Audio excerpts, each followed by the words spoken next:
Tonight we introduce you to a charter school superstar. We talk about the 40th anniversary of one of Baton Rouge's premium publications, but we'll begin with LSU versus Southern.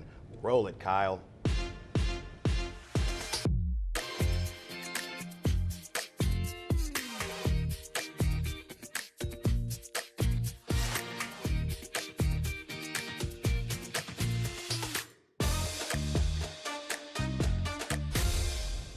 Well, because I'm a glutton for punishment, I actually did invite Matt Moscona back to the show because we've got something to talk about. He is the host of After Further Review here in Baton Rouge and it's in great to see you, Clay. Orleans. Thanks. And don't even ask me about the last 10 minutes before the show started. It's all good.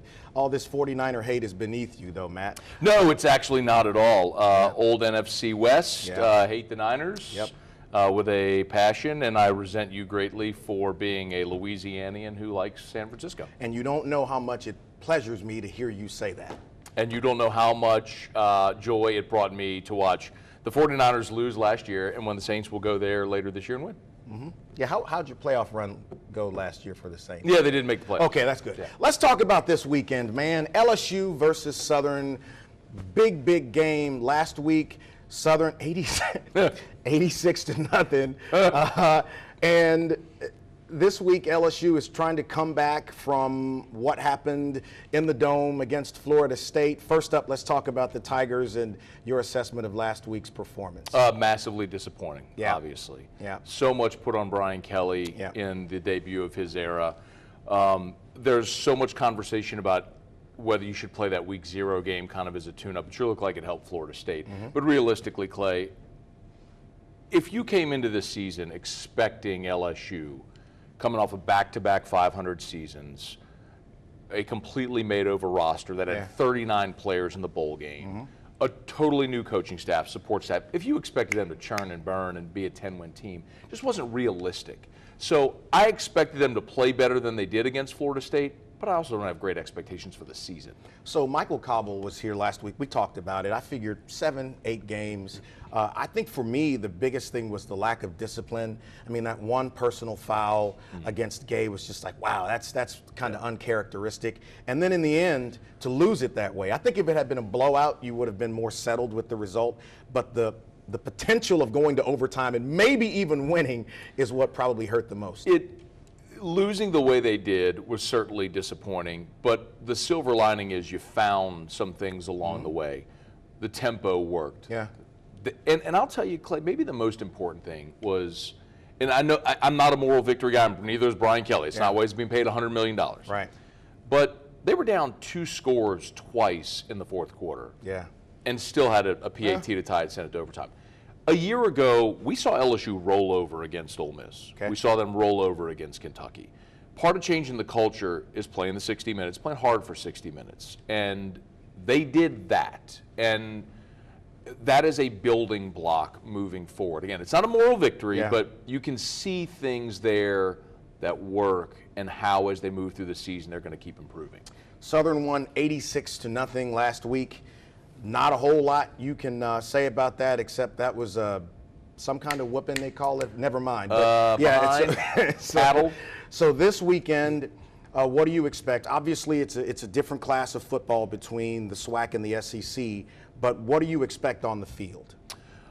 Exactly what you just said. It shouldn't be a competitive game. I mean, whenever you're talking about the highest level of FBS football against a SWAC school, there's a reason that LSU hasn't scheduled a SWAC team in its history. So on the field, it shouldn't be very competitive. What if it is? It won't be. Well, what if it is? It won't be. You sure? It's a name your score for LSU. Right. It's not going to be a competitive football game. Pick a score. But that doesn't matter. 58 to 7. 58 to 7? They can name their score. If they want to score 100, they could score 100, but they won't. It's not about that. I'll tell you, I'm very happy they're playing the game because a game like this financially will make Southern's athletic budget. Sure. I love the idea of bringing all of Baton Rouge together. I think the last time I was here, we talked about this. One of my proudest days ever living here was '03 when there was the championship parade. It was so cool. It didn't matter about Southern LSU, North Baton Rouge, South Baton Rouge, black or white, none of that mattered. It was just people coming together to celebrate two great teams. And I hope Saturday is like that. I think it will be. So I'm optimistic. Yeah. We're going to talk about that in the next segment, but I'm optimistic. I think the hotel business may be a little bummed because you're not having people come in from out of town. But if that's a trade-off to do this every now and again, it's totally worth it.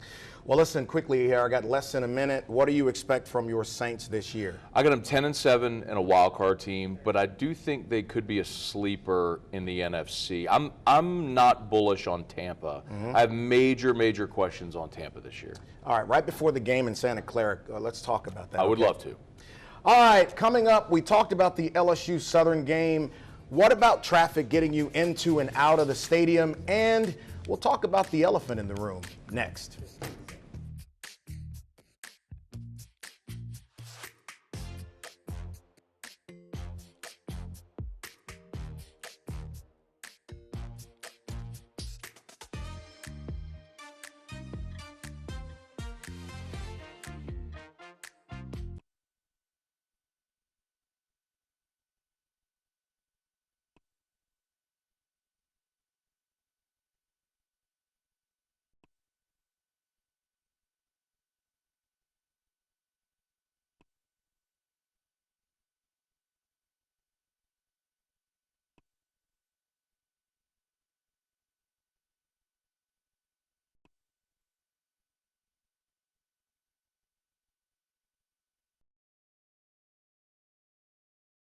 Well, we have an upgrade at the desk now. Sergeant L. Gene McKneely with the Baton Rouge Police Department.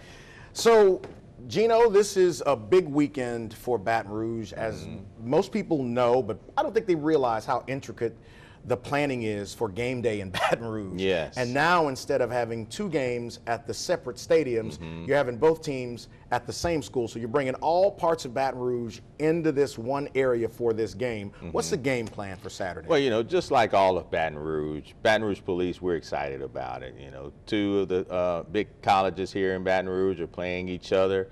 We're going to treat it like any other big game at LSU. You know, we played the Alabamas, we played the Florida States, the Gators. We played also. We're treating it the same. Right. We expect everyone to come early. People who are coming to the game and to tailgate to come early, as they always do. You know, all the rules that they have at LSU are still in play. And then during the course of the game, you know, there's no traffic. Right. At the end of the game, now it's all depending on when people decide to leave. And that determines on how we conduct our operation. So most of the time, if there's a large crowd leaving at one time, we do the contraflow. So there's no traffic that will be able to enter LSU campus. We have everyone who's on campus leave campus. So all entrance lanes that go into campus will then be exit lanes off of campus. So the thing is, I mean, this game is a 6:30 kickoff, so you're probably talking around 10 o'clock when everybody starts to leave the stadium. So that's pretty late on a Saturday anyway. And you said you're doing contraflow, getting people out of the arena. Are you having to bring in more reinforcements or resources to help with this game, or are you just treating it like, say, an Alabama was coming to town? Yeah, right. We're treating it just like an Alabama's coming to town. So there's no additional officers. There's no extra expectations that we're looking to happen. We always have 100+ officers from Baton Rouge Police, Sheriff Department, State Police, Constable's Office. You know, they're at every LSU game. So we're treating it as a regular big game at LSU. So here is, I teased this going into break, the elephant in the room. Julio, Melara, and I were just chatting about this, and I mentioned this to him. In the last week, week and a half, I've heard from more people thoughts of concern about the game. Not the players on the field, not the staff at the universities, the fans in the stands. Right. Certainly by the third quarter, when people are pretty well marinated in alcohol, there's a potential for some foolishness. What are your thoughts on that? Well, I mean, it's sad to say that people think that. It's no different than any other game. I mean, when LSU plays Alabama, Yeah. There are potential incidents and situations that may happen. When LSU plays Ole Miss, which is a big rival, there are potential situations that can happen. So we're treating it as such. Don't expect that Baton Rouge, because one team is on the north side of town, the other is on the south side of town, that there will be any issues. Everybody here is happy that the game is happening, you know, and there are certain expectations for the game. So to have those type of thoughts, I understand it's a realistic thought, but you need to take that out your mind. Come and enjoy the festivities. I have friends who are from Baker, who go to Southern game, go to LSU game. We're all getting together and tailgating. You know, we know to come early. We have a certain section that we're going to be at, and that's the atmosphere that's going to be there. That's the atmosphere that we're expecting to happen. Listen, the tailgating will be legendary out there. Yes. The food out there is going to be so amazing. You know, one of the things you and I were talking about yesterday was what's happening off campus while the game is going on campus, and you had a specific message to street racers and people thinking, kind of like the Garth Brooks concert, all the police are over here so we can run, you know, through the city racing. And what's your message for them? Well, we've received word of special activities that may try and take place during the game. My advice is to stay away from that. You know, we have our operations and special groups in play. Just in case that happens, you are going to jail. Right. Yeah, we're towing your car. We're going to hold you accountable. You're going to jail, and you're going to end up spending a lot more money than what you want to. Like they say, play stupid games, win stupid prizes. Right. Let's talk about a little bit of what Baton Rouge Police Department is doing in the community. I know that the department has been walking in various parts of Baton Rouge and engaging with neighbors here. How is that going, and what's the goal? Look, I'm glad you said that. During our walk-in talks that we have every Thursday, people don't understand the networking and the communicating, the relationship building that is happening. There have been specific drug busts that have come from us walking and talking. There's been vital information that have led to the startup of investigations and arrests from those potential walk-in talks. See, people don't really know that. But we don't want to put that out because we want to keep the relationship out there going. So it's happening. They're telling us where the drug houses are. They're telling us where activities are happening, what time is happening. And then we have conducted specific operations based off that information. I appreciate you, Gino. It's going to be a good weekend. I know I'll see you out there on campus for it. Yes. Up next, let's talk about 40 years of business excellence. The man behind the magic is on the desk next, right here.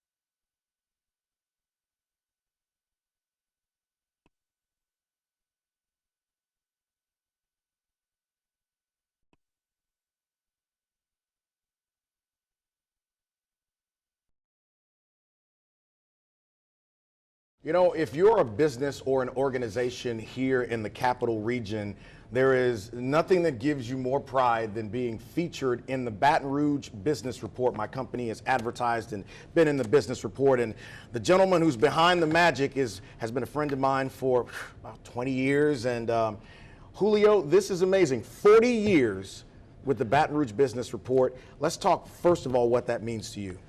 Oh my goodness, it's a tremendous milestone. As you know, most businesses go out of business in America in less than 7 years, right? And to have a legacy like this, we're pretty excited. Rolf started it when he was 26.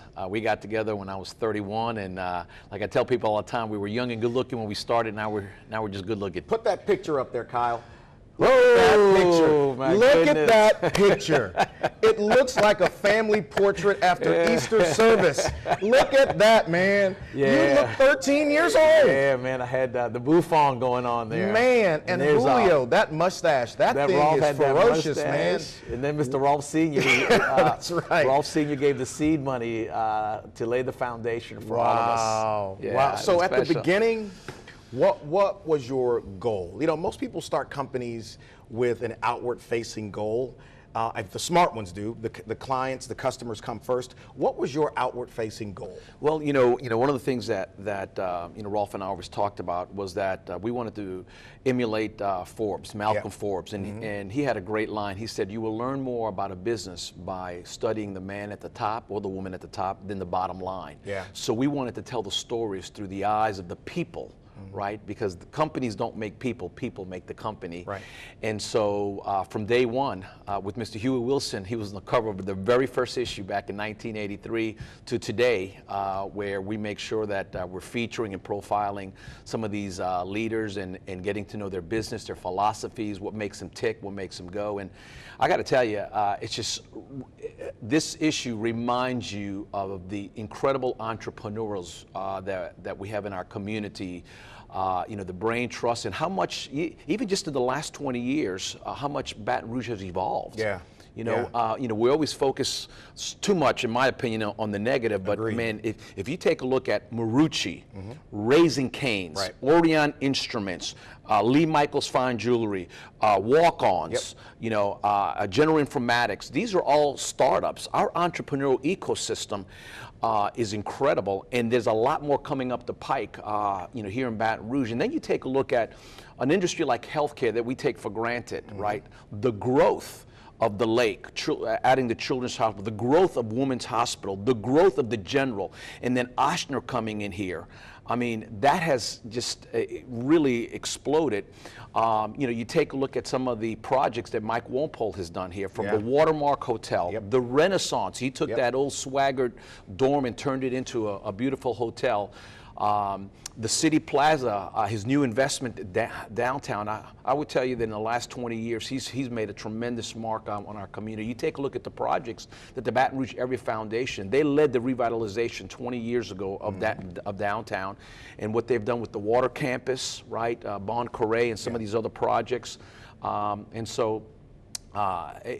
There's a lot of juice, that we take for granted going on in our business ecosystem. You and I talk all the time, and we're simpatico about energy, and positive energy is so important to growing anything from a small organization to a major enterprise like yours. So where do you get your fuel to be such an optimist?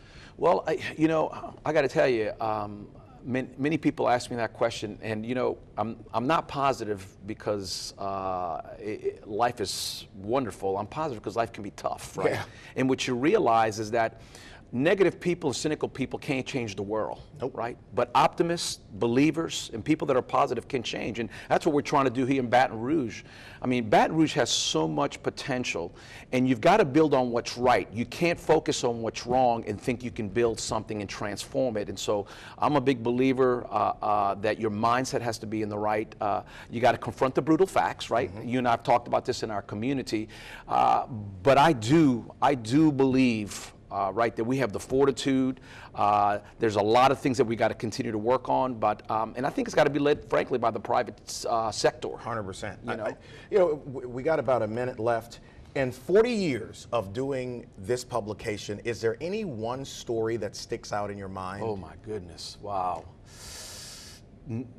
There's so many great ones. I mean, again, I would go back. We have featured so many. When you take a look at Pennington, probably is the most unheralded asset that we have here, and I think it can have give us the same national attention that LSU gives to Baton Rouge. I think about in the top 200 contractors in America, in the top 20, we have 7 of them here. We have 7 of them here in our back that do international business. And so I think covering those stories of those type of organizations has been a staple. Pick up the publication, the 40th year of the Baton Rouge Business Report. So proud of this guy and his team. Up next, I'm going to introduce you to a charter school superstar. Don't go anywhere.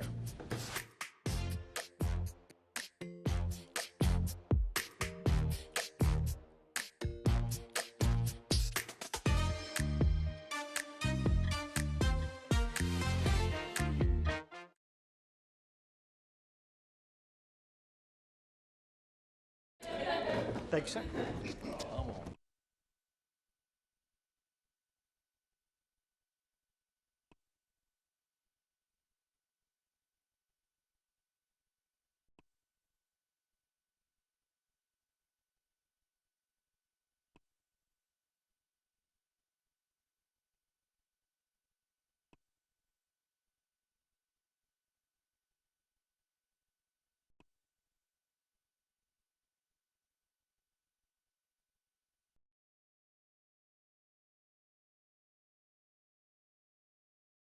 So I know we've been talking about it all show long, and I told you about the superstar, Ashley Lewis, who's here with us. And here's why I say that. Teachers, kind of like police officers and doctors, are really on the front line of what happens in our communities. I mean, teachers are entrusted with our children all day long, so they're very important to the direction of a community. Ashley works at Basis Mid-City here in Baton Rouge, a charter school that you've been at, you said, a couple of years? Yes. And me and a group who were there last week got a chance to watch you in your element there. So here's the first question, obvious question. Why did you decide to become a teacher? So actually, my second grade teacher inspired me. I loved being in the classroom environment, helping people, and then as I grew older, it really is about, it's about the kids for me. I just feel like children are a blank slate, and it's our responsibility as adults to build them up in the correct way. Right. And I want to make sure that we're doing it right, you know, and they're so pure and sweet, and they're so happy, and they're so exciting. It's just like the happiest place to be. What grade do you teach? So this year I teach 2nd and 3rd grade. Yes. You took the hard stuff, right? Yeah, yeah. So let's take people into your classroom. What's the environment in your classroom? What's your teaching philosophy? Okay, so I believe in a hands-on environment. I kind of feel like if I can trick the children into having fun and not realizing that they're learning, then they'll get a lot more out of it. So just as a person, I believe in creating memories. I do it with my friends, I do it with my family, and so in my classroom, my goal is to create memories. And if they're creating memories, they're gonna remember the stuff I want them to remember. Look, the pictures of you in the classroom. You know the most amazing thing? It's like you're herding cats, but cats that are wearing blindfolds. I don't know how you pull it off, but I think it's so important. Tell me some of the accomplishments, some of the things that you see coming out of Basis, and particularly out of your classroom with the work that you're doing. So in Basis, one of the things I love is that there are 2 teachers. So you saw in the picture that I got to sit with a small group of children. While I'm doing that, there's another educator who's also sitting with a small group of children or moving about the classroom, and we're able to reach so many more students that way. So we've got a lot of things happening at Basis in particular. They're learning Mandarin, they're learning martial arts. Jiu-jitsu. Yes, yes. So they're learning a lot of different things. So we're really responding to that whole child instead of just the core academic side of them. So we're trying to develop well-rounded citizens for community. You know, we're growing them into being ready for whatever field's available. You know, it's interesting. There's such a teacher shortage around the country now, and schools are really working hard to bring more people into the profession. How long have you been a teacher? So this is year 8 for me. 8 years. Yes. So you've been doing this a little while. Why would you encourage someone to want to come into your profession? It is the most rewarding profession I think anybody can ever be a part of. No one is going to be a teacher for the money. Everybody says that. We're not in it for the money. You're in it to change lives. And truly, it is one of the most rewarding feelings. This year, I teach 2nd and 3rd grade. Last year, I taught 1st and 2nd. I moved up with my kids. And just one day last week, one of my kids said, Miss Lewis, I'm so happy that you moved up and I get to be in your class again. It's statements like that I get to hear every day that make me go, I'm doing the right thing. All right, why is Basis special? Basis is special because with the 2 teachers, it takes the load off of you as much. If I was one person trying to teach all of those kids and plan for all of that content, it would be very draining. Having 2 teachers, I get to respond to the kids more. There's a lot of opportunities in the school for the kids, engineering, all those different things. Basis is a great place to be. Well, thank you for coming on, and thank you for the work that you're doing with these kids at that school. All right, guys, here it is, the weekend, LSU versus Southern.